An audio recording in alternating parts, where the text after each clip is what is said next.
Hey guys, welcome to Hype. Go ahead and grab a Bible and turn to the book of Romans. Romans is 6 books into the New Testament, right behind the book of Acts. We're turning to Romans chapter 1, verses 1 through 2.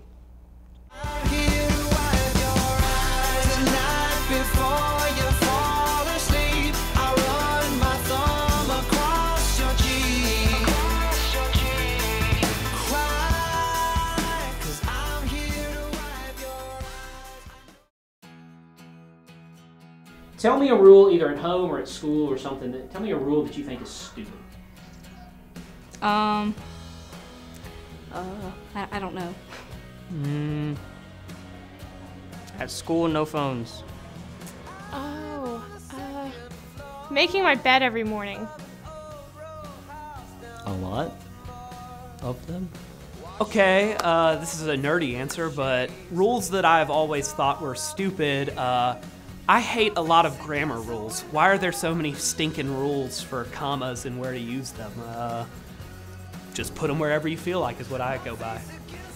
Cleaning my room when people come over, because, people come over and my parents are like, clean your room! And they expect, the company to come in my room or something, and it's just weird. I'm not sure. Can I skip? I think that some dress code's very stupid. It's like the rules. The 5-second rule. The 5-second rule, what's that? If we're eating food off the floor. Okay.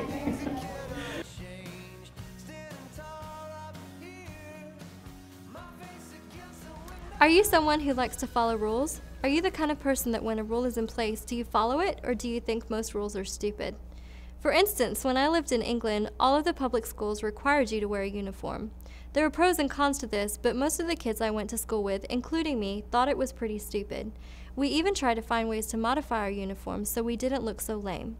The point of the uniform was so that all the people who went to the school looked the same. So if you went out after school in your uniform, people would know which school you went to. The school that I went to had a uniform that included a pea green shirt, a tie, and a black skirt. Pretty lame if you ask me. But for some reason, the rule was there, and if we didn't comply with the dress code, we got sent home. I know in schools here you have a dress code too, and regardless of what you think of the code, it's there for a reason. Another example of a stupid rule Nathan shared with me would be a teacher making you sing a silly song if you showed up late to class. We think that that's pretty lame, but it was the teacher's rule and it had to be followed. So what about you?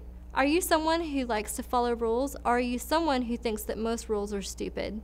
All of us have had to follow stupid rules at some time, but we have to follow them.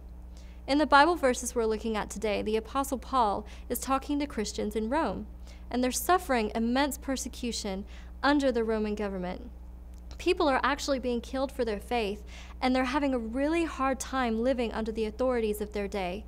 Why would you want to be faithful to a government that's killing your families? Romans 13, 1 through 2 states, "Let everyone be subject to the governing authorities, for there is no authority except that which God has established.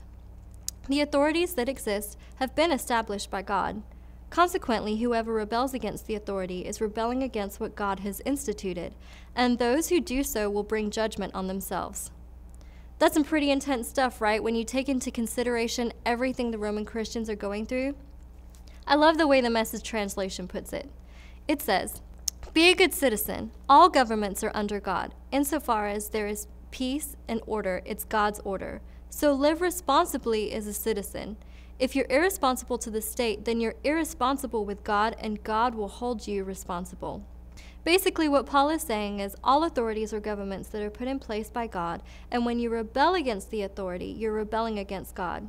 Now, I do want to be clear here, I'm not talking about a moral or ethical issue. I'm talking about if you're late to class and your teacher tells you that you need to sing a stupid song, sing the stupid song. If you show up to school and your skirt is too short and you're asked to pull it down, pull it down. Or if your parents ask you to do something and it makes no sense, but they ask you to do it, just do it. Because at the end of the day, it's not really about the stupid thing that you've been asked to do. It's about being in submission to the authorities that God has placed over you. Because think about it, when you act in rebellion towards those that God asks you to follow, you're building negative characteristics within yourself. But when you follow the rule and give honor to the authority God has placed above you, you build good characteristics in yourself and that help you become more like Christ. And for Christians, becoming more like Christ is the main goal. Here's a great way to remember how God asks us to act when we are following a stupid rule. When someone tells me what to do, the issue is not what, but who. Okay, I know that kind of sounds like a child's nursery rhyme, but the context is great. Because as Christians, we're supposed to be, at our core, growing at loving and serving others. So when your parents or a teacher ask you to do something and you have no idea why they're asking you to do it because it makes no sense, remember God has placed them in authority over you for a reason. Then because you love God and you want to honor Him and the authority figures in your life, sometimes you have to do the stupid stuff they're asking you to do. How are you doing at following some of the crazy stuff you're asked to do? I know it's a tough one because it attacks our personal sense of pride, but remember, God is asking us not to worry about what we are asked to do. He's asking us to worry about who's asking us to do it. Thanks for being here, guys, and we'll see you next time.